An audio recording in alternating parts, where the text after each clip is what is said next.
So you're making a motion to reconsider that? Yes. Is there a second? Second. All right. Alderman Straube, you want to add anything to your motion? I just, initially I had voted against, when we were calling it the feasibility study, I had voted no. And then it was renamed to the previous description. And originally I thought that it was probably a good idea because we were putting the city in the driver's seat. But I don't think that what we are getting is what we're bargaining for. My understanding is that Vandewalle is not going to do any of the 3 studies based on the current zoning. They're all going to be doing, all 3 of the studies will be based on changing the zoning. Thereby, it's not really giving a clear picture, and it's telling the developer that the city's perfectly okay with that. And the fact that we are being told that the citizens aren't going to see all 3, when taxpayer dollars is going to fund all 3, just doesn't seem transparent to me. And I honestly think we're putting the cart before the horse. I feel that they should come to us with ideas and plans, and as a city, we have the right to inspect them, go over them, give them our opinion. If at that point it's not working, that might be a time to do this, but not now.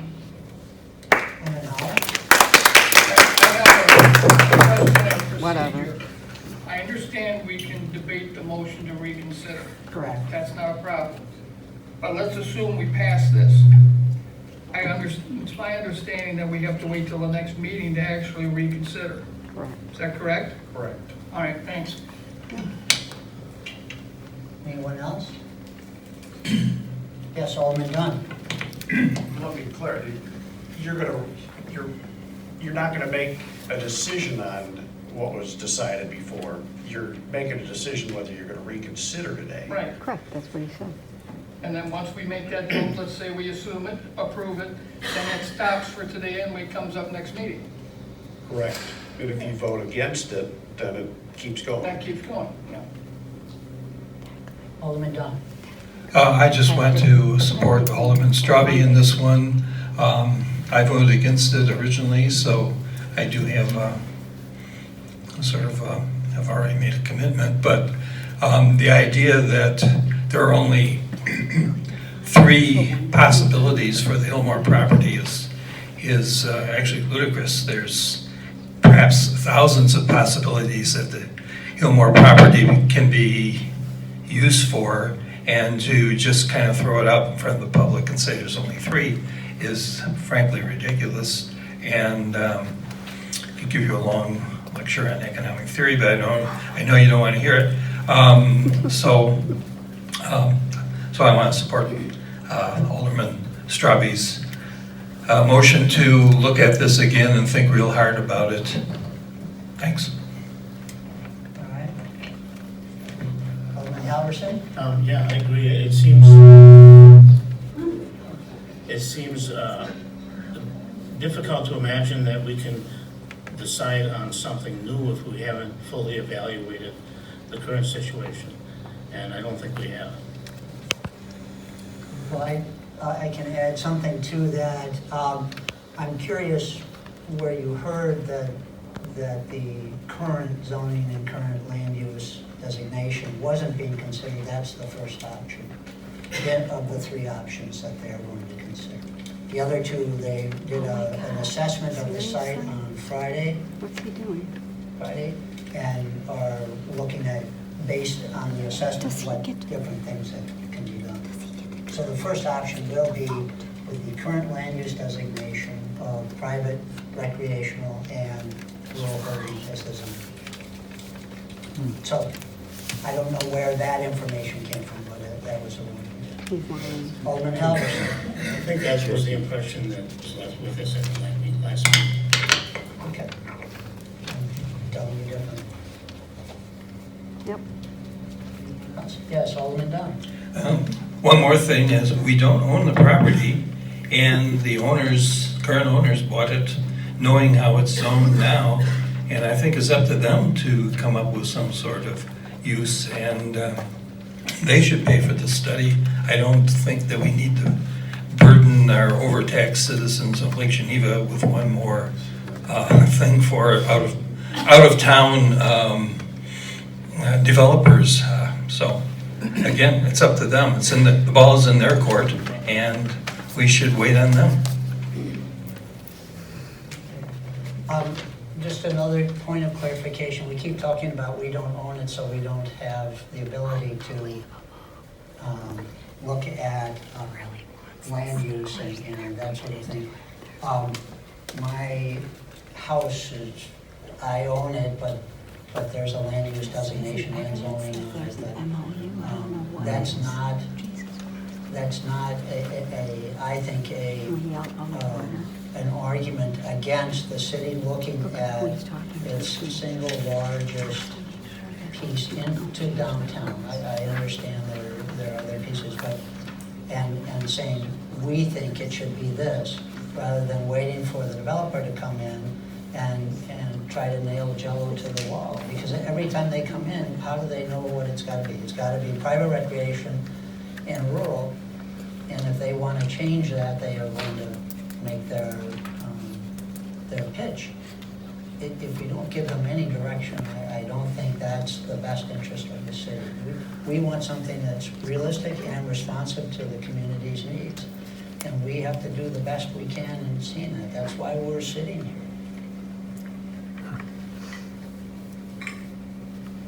That's what the comprehensive plan will do. It will give them guidelines. Yep. And then from that point on, they can then use those guidelines to come up with some plans. And at that point, like I said, I think right now it's their job.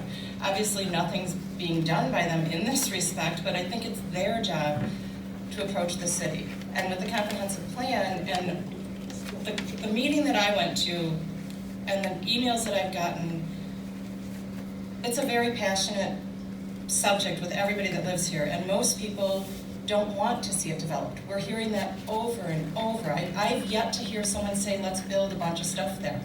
Nobody. So that's what the comprehensive plan should show. And then they need to make their decisions based off of that. And that's what they should be presenting to us. And what we're suggesting is, this is the city asking to change the comprehensive plan to match what is realistic and responsive to our community. And I think that's what it does. The comprehensive plan is the first ball, and then the other ones should fall into place. That's the guideline. The guideline is a broad picture.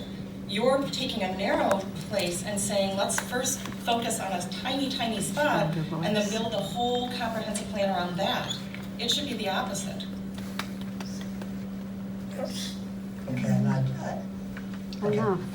I'll just leave it at that. I'm not sure I understand, but any other You're comments? not voting. So if we're interested in doing what we hear at all of these meetings and perhaps turning it into something that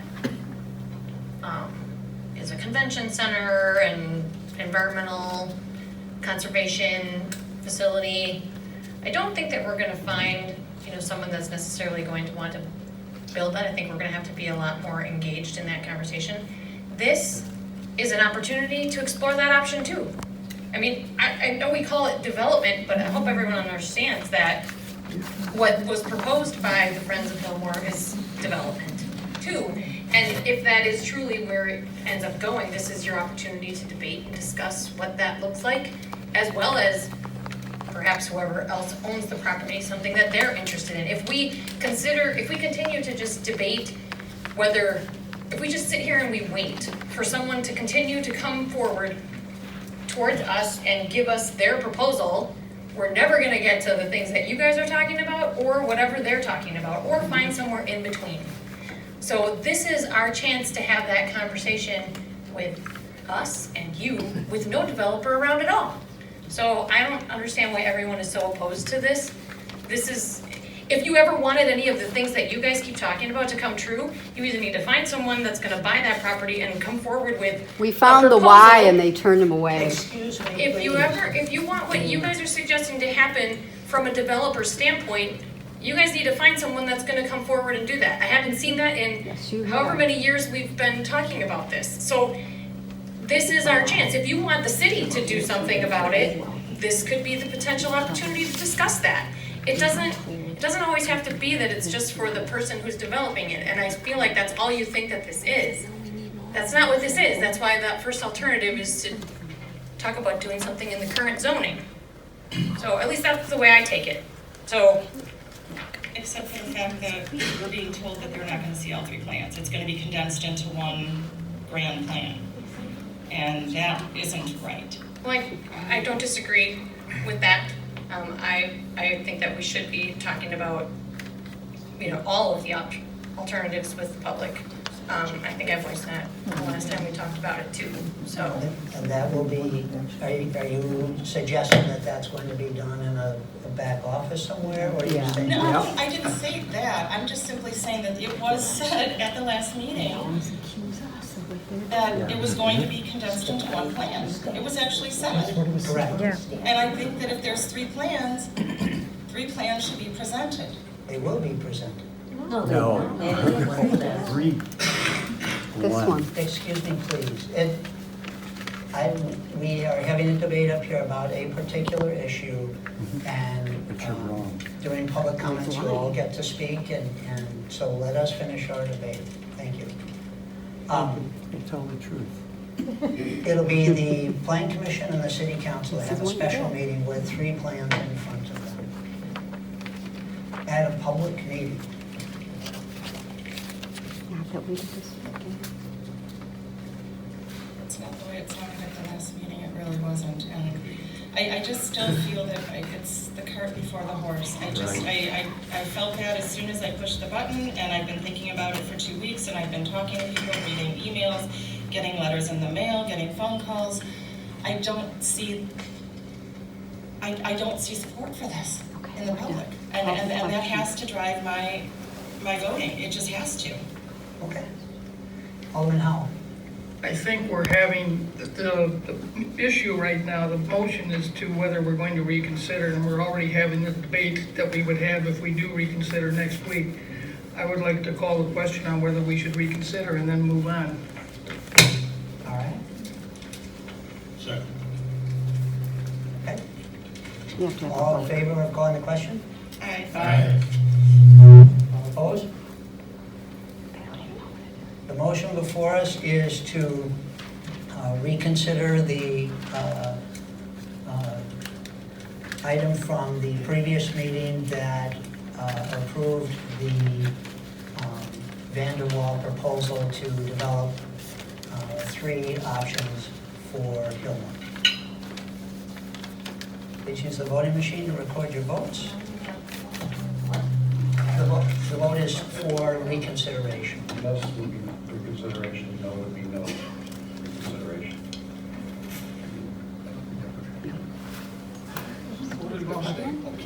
I'm good. All right, the vote fails 4-3, and No, the abstention counts in the Oh, I'm sorry. majority.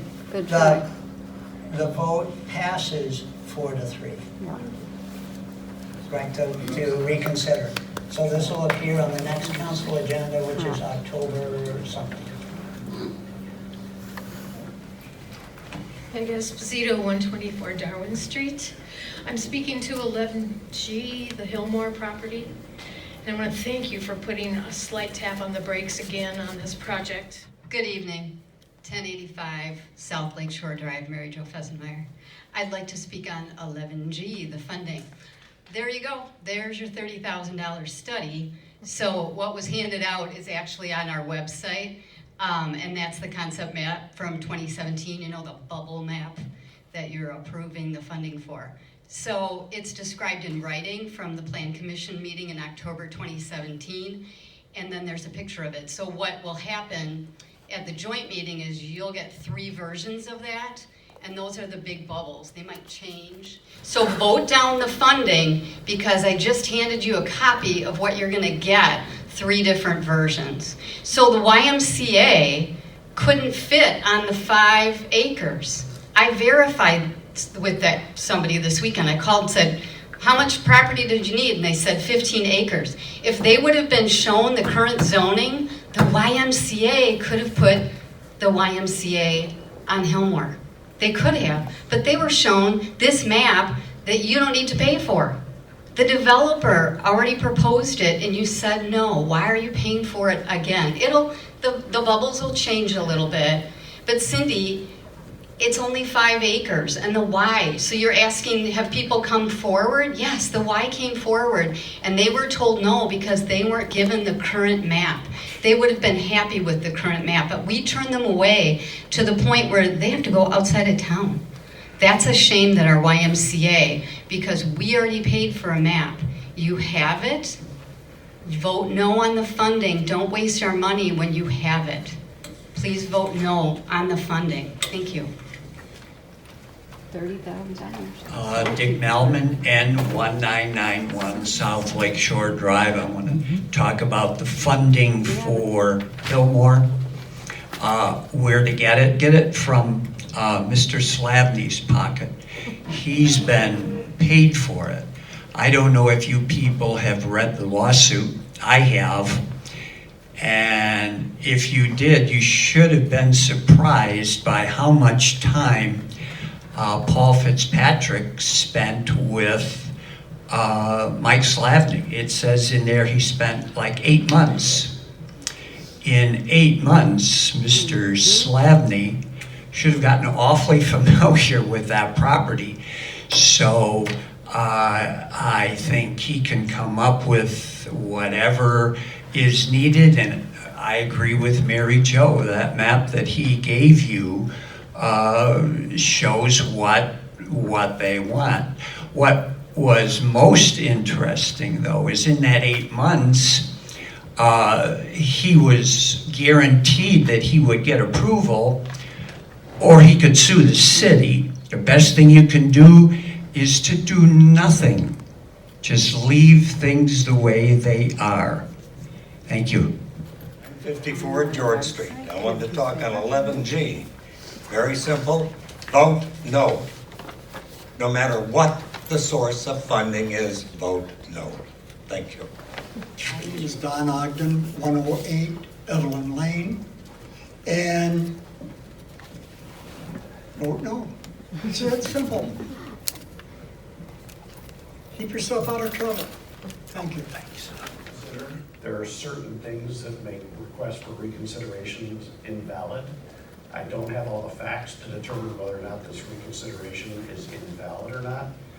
I'll give you the factors. When the provisions of the motion have been partially carried out, in other words, when the proposal was passed, whether Vandewalle partially carried out their proposal.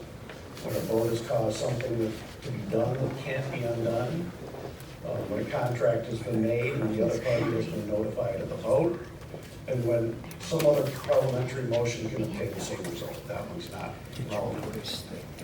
I don't have enough facts to make a determination whether or not the reconsideration is valid or not. So I'm going to have to do an opinion. I'm going to have to look at all those facts. I'm going to have to look at the contract, see what was done, see if it was partially executed. If it was partially executed, then the reconsideration is invalid and you can't go forward on that. So you're telling us we have to make a decision So on this? I make that decision, but make it contingent upon what my determination is on the request. All right, well, this passed at FLR, and I would move that we approve this with the condition that the attorney tells us to move forward. And what do you approve? Yeah. FLR said that this would come from contingency. Thank you. I'll second that. Motion was made by Alderman Howell and seconded by Alderman Hedlund to approve a funding source of contingency for the Vandewalle concept plan regarding the former Hillmoor property. Alderman Howell. Nothing further. Usually when you say that, then you say more. But you really mean it this time? Anyone else?